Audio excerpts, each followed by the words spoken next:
Hello, and welcome to the Venue Coach Blueprint for Owners. I'm Kyle Labar. This podcast is all about helping you fill your wedding venue with more bookings, earn more from each one, and keep your customers happy for a long time. We'll also talk about some tough times and big lessons that I've learned along the way. Let's dive in together and make your venue the best spot for weddings. Hey everyone, welcome to another episode of the Venue Coach. Today, I was thinking about just closing, the art of the close for wedding venues. And this topic has come up a lot with a couple different coaching clients. And so I wanted to share some of the tips and best practices that I've used to help close, to get a few more bookings on the spot, and to get at our venues, we get people on average book with us within about 7 days. And so we want to shorten that window to as tight as possible. And here are some of the ways that I've found to be useful in ours. So there's a couple of key objections, and a lot of the main objections that come down to it are they're just kicking the tires, they're coming out, they've just started, and they want to look at 36 venues. Yes, we've had somebody say that to us before, so that is real, but most of the time they want to see 3 or 4 or something like that, and we're the first stop. Now that's not a deal breaker, but those are typically the hardest. And then the next would be that they still have 1 or 2 more. Then we've seen where the bride to be will come in without the fiance, and so I want my fiance to come back and see, and then there's it's yeah, those are the three big ones. So in order, the way that I like to address each of those, the first one is we want to set the standard, right? And so our first goal, remember, the first goal of the tour is to get the booking. That's the whole point. That's why they're there. Remember, that's why the client is there. They are there to book a wedding venue. Now, they may not have in mind to do it right now, but they are there to book a venue. And so remember, you're also there to do the tour to get them to book the tour. So all this sale is you convincing them that the thing that they want to spend money on is your thing and not somebody else's. So not going into the whole, we've already talked, and I can talk more about that later, but this is on the close. So you've already done rapport, you've already tapped into the emotions, you've already built the value, and now it's coming time to ask for the sale. But you know, because you asked at the beginning, that they are looking at other venues. And so what you can do is get kind of a temperature gauge. So you can say, okay, what do you guys feel about this? What are you thinking? You can ask different questions like that. And depending on how they respond, you can then keep pressing. And so you can even say, "Oh wow, it really seems like this. You guys were vibing with the venue, and we would really love to have you as or host your wedding here. How are you guys feeling? Are you guys ready to book?" And then ideally what you've done is you've already sat down with them, and they're looking through the picture book, and they're kind of talking, looking at it, and really when they start making eyes at each other, when they're giving each other the sideways glance when you ask that question, that's a cue for you to excuse yourself. And so I like to do that. I've had that happen on a few different number of occasions. And you say, "Oh, are you guys ready to book?" And they kind of nervously chuckle, and then they look at each other, and then they don't want to say it. They don't want to say it right in front of you because this is a big deal, and it's an emotional decision, and it's a very big deal, and they only get one shot at it, and so it's important.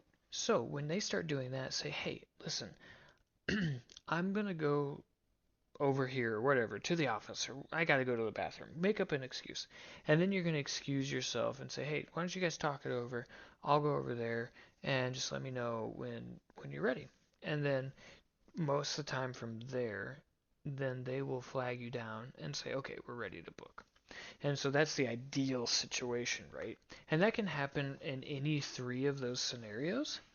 And the other alternative is if they come back and say, hey, we'd still like to take a look at a couple other venues. Then you get a chance to go a couple different ways. And by the way, this is not an all-encompassing or exhaustive list of every single possible scenario that can come up. These are just some main ones. But what you can say from there, as an example, is you can say something like, okay, well, we still have the date available. We're in our busy booking season right now, and so I can't guarantee that this date that you want is still going to be available for you when you guys are ready to decide. But what I can do is if we actually do a date hold deposit, and this is something that we do at our venues. But I recommend that you do a date hold deposit, and that will hold your date for 7 days while you have time to go look at another venue or think it over. But that's only, we use $250, so that's only $250. And if you decide to book with us within that time frame, then that's perfect. That just is part of your normal deposit. If you decide not to and you let us know within 7 days, then we'll just refund your money. No harm, no foul. And then we actually get a good amount of people who take us up on that. And of those actually convert very high once they've already put a little bit of money up. And so that's an ideal situation, or second best situation. Then the other one, when they are just kicking the tires, just getting started, is they're going to stonewall you and then say, "Oh no, we have to see several others. I just hate to miss out on blah blah blah blah blah." Then you say, "Okay, no problem. Just remember, when you're going to see these other places, just think about how they're going to treat you, because there's tons of venues, beautiful venues all around. And really what it comes down to is taking care of you guys. And so just keep an eye out for that when you're going, and just see how they treat you, and feel how you're going to be treated." And so I tell them that because we want our venue to be the standard. And so that's what we're trying to impress in their minds. So I have my manager say that is, "Hey, we are the standard." You don't say that exactly, but that's what you want them to feel. Hey, we're the standard. And if other venues aren't living up to this, the bar that we've set, then don't even bother with them. Because how they treat you on the tour is indicative of how they'll treat you on your actual big day. And so those are the ways that I like to handle. You're always trying to get them to take the next action.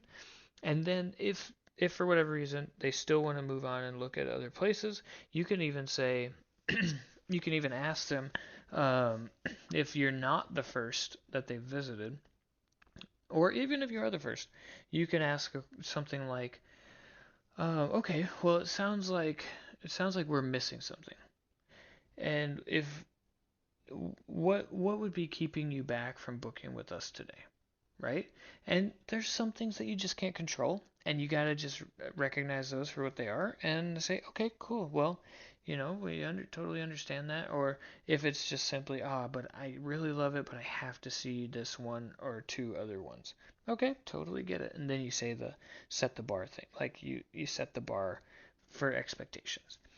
And if it's something within your control, then you can address it and say, "Well, if that wasn't an issue, would you be willing to book today?"